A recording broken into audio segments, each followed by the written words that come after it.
just like having a real match right in your own home. Yes, there's Jimmy Superfly Snuka, the Iron Sheik, Hulk Hogan, and Big John Studd.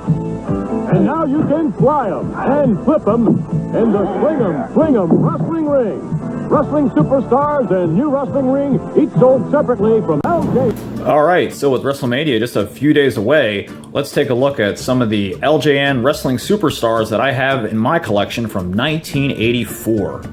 Now, I have to say, growing up, I had a ton of these.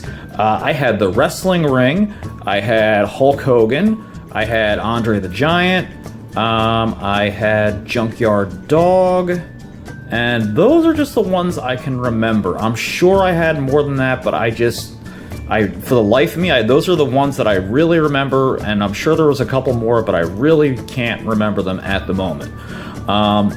But these things were huge. They were, well, literally, they're huge. I mean, they're like, 10 to 12 inches high almost. They're big, big figures. They're super fun. The ring is really rare and really hard to get a hold of, but that really makes it a lot more fun, especially growing up if you have the ring to be able to play with these. I remember I had Hulk Hogan, I had his belt and everything, and this guy I found at a flea market, and I actually think this might be my original.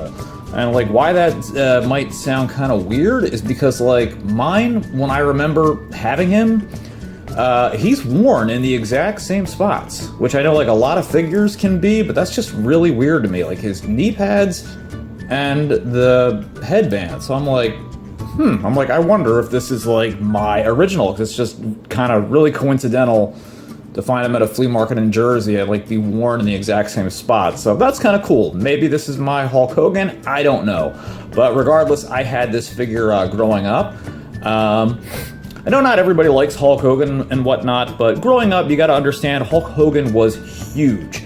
I had a little Hulk Hogan claim video game where you fought Andre the Giant, a little handheld thing and stuff like that. And I remember Saturday nights, my dad used to watch boxing and stuff, and then he started watching wrestling, because there would be I don't remember what it was, but there was I think it was Saturday Night Main Event or something used to come on back in the 80s, and he started watching that because he was oh, this is kind of cool, I guess, sort of like boxing, they're athletic and stuff, and he thought it was cool.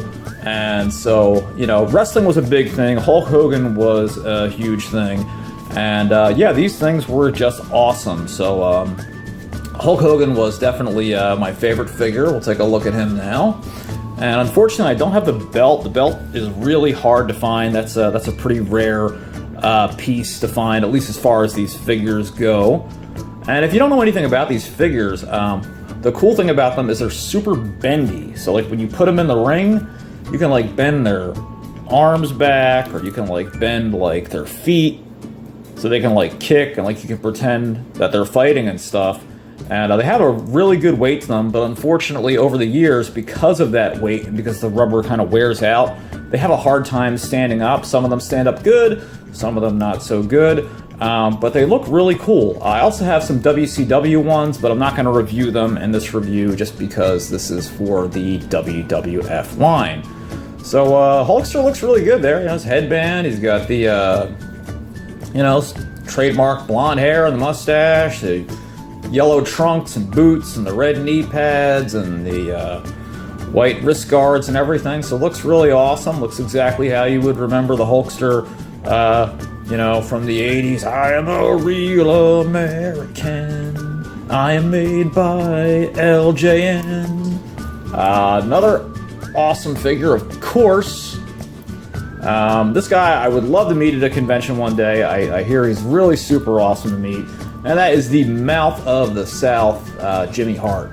And I think aside from Mean Gene, there are few managers or iconic talent that really stood out, like Jimmy Hart and Brother Love and stuff. And these guys made so much of WWF in the 80s and 90s, early 90s, just really wacky and iconic and fun. They totally nailed him. He's got his suit here with his pink tie and the red shirt, the red sunglasses, just that sleazy dirtbag look with the mustache and the beard. He's got the music notes on his suit. He's got his bullhorn, the red bullhorn with the white hearts because the Heart Foundation and everything. And this guy was awesome. He made wrestling and the WWF so much more fun. And glad to have this figure in my collection as well. And as you can see, like a lot of them, like with the feet, like that's what I mean. Like some of them stand up, but his foot is just kind of like wonky. And he can stand up sometimes, but not too often. All right, now this is another one. Not this one, but I had a Junkyard Dog figure growing up. And he was one of my favorite wrestlers growing up. He was just so cool. He had like a big chain that he wore around his neck and held in his arm. And you can see on his outfit here, it says JY Dog, and it's got a picture of like a bulldog on the side on his white boots. Really cool outfit, really awesome, fun, big, tough wrestler. And he was just really cool. I loved all the promos that he would do, and he would like growl and like grit his teeth like a bulldog and stuff. Just a really fun character in the WWF, and I think they really nailed his LJN figure here, and looks really awesome. So again, a lot of the accessories can be really hard to find, like that little plastic chain. Like, that's pretty much almost impossible to track down. Those things get lost and broken all the time.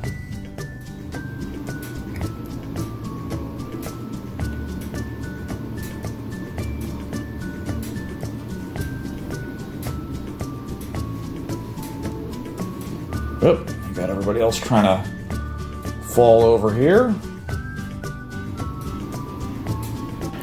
And next, of course, we have Nikolai Volkov, and he was part of a tag team with Boris Zukov, I believe, and they were like a Russian tag team, of course, with the USSR logo, although that no longer exists or applies anymore. But I really like, they got his outfit down really well, especially his face, like where he looks really serious and stern. The USSR shirt and trunks, knee pads, and the boots and everything. And he was a totally iconic character back in the 90s and stuff. Great heel to boo, and made for a really fun tag team. So another cool looking figure we got here. And everybody's trying to fall over. Very delicate balancing act with these guys. And then one of my all-time favorite wrestlers that unfortunately I didn't get to meet, of course, Roddy Piper, and otherwise nicknamed as Hot Rod. Now, if you don't know what his gimmick was, is that I believe he was from Scotland, and he was always like getting ready to pick a fight with everyone, and he was just a really fun character. He would sometimes like team up with Hogan, or he would feud with him and like Macho Man and stuff. And you had like Piper's Pit and stuff where he would interview people, and then it would like go badly, and they'd end up brawling and stuff. And just a really fun character. He's got his his Hot Rod shirt, in white and yellow with the black belt and the red trunks, and the red and white boots with the knee pads. And Roddy Piper, he was just such an iconic character in the in the main events of WWF in the 90s, and absolutely fantastic. And I think they did a great job with this figure here. And now we'll take a look at some that might not be as well known. And this guy, he's really beat up. A lot of these, unfortunately, they take a lot of damage, and you see they have a lot of, they get like that discoloration in the rubber and the plastic that you just can't get rid of or clean no matter what you do. And this is Hercules. And he had an okay run in the WWF. He was kind of more like along the lines of like the Giant Gonzalez and stuff when Vince McMahon was just like really going for like big, gigantic bruiser wrestlers. And I remember he had like some fun types of gimmicks and stuff like that. I think he had like a chain that he would like wear around him, and he would like break because like like the Trials of Hercules and stuff like that. And he was pretty fun, but like I just don't remember him standing out that well. I mean, I remember watching him, but he just never really caught my interest. I kind of thought the gimmick was a little cheesy, and just wasn't really my thing. You can see his outfit is supposed to be like, the brown leather, and like he has like this gold chest plate on the front, which I guess is like some type of Greek or Roman type of design on the front there.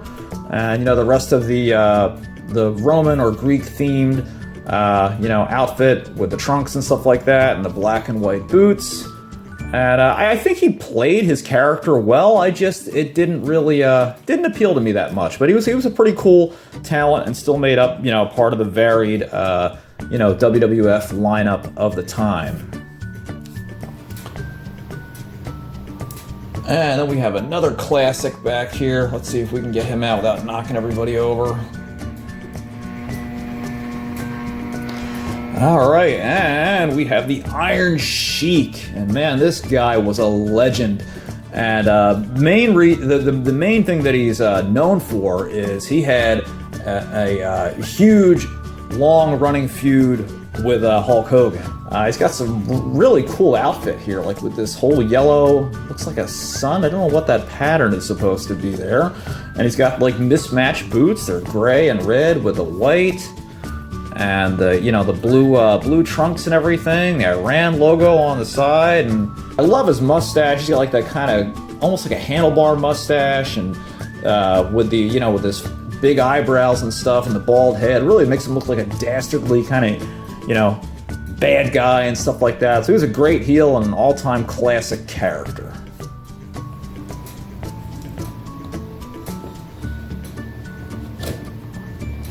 All right.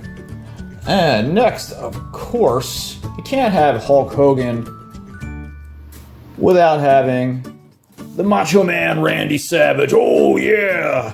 And Randy Savage says, "Oh no, I can't get any of this stuff off of me. This is what I'm talking about. You got the discoloration in the rubber that just won't go away, man. I think it's from eating too many Slim Jims."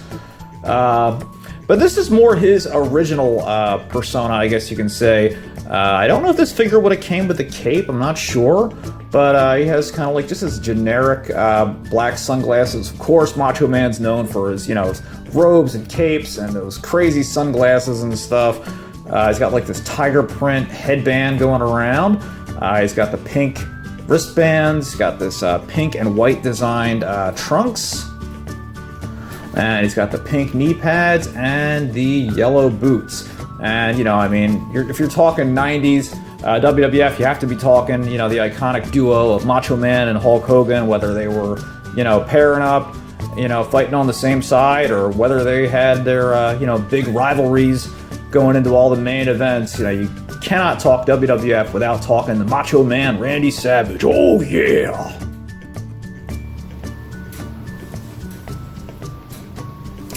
And then last but not least, looks like we're about to have everybody topple over here. There we go.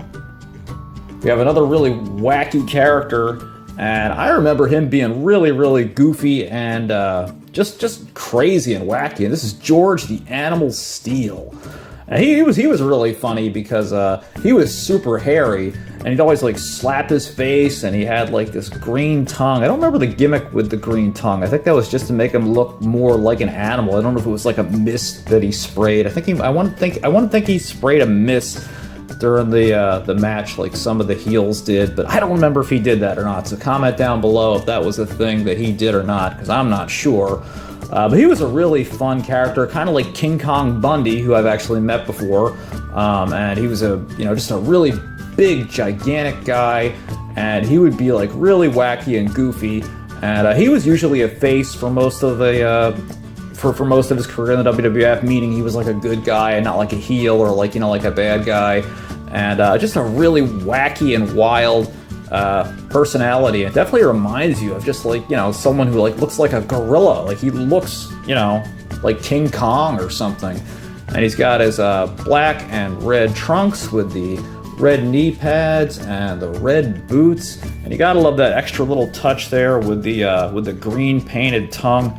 That's just crazy. Even the furrowed brow really makes him look like, you know, he's just a big gorilla. Ooh, ha, ha, ha, ha, ha. So, very cool.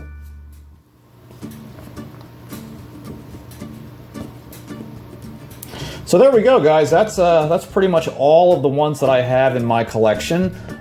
Figures like Andre the Giant and like Bret the Hitman Hart, especially Andre the Giant. Andre the Giant is one of the harder ones to find because he's so sought after, you know, Bret Hart and stuff like that. And I think Mr. Perfect too can be a little bit more difficult to find.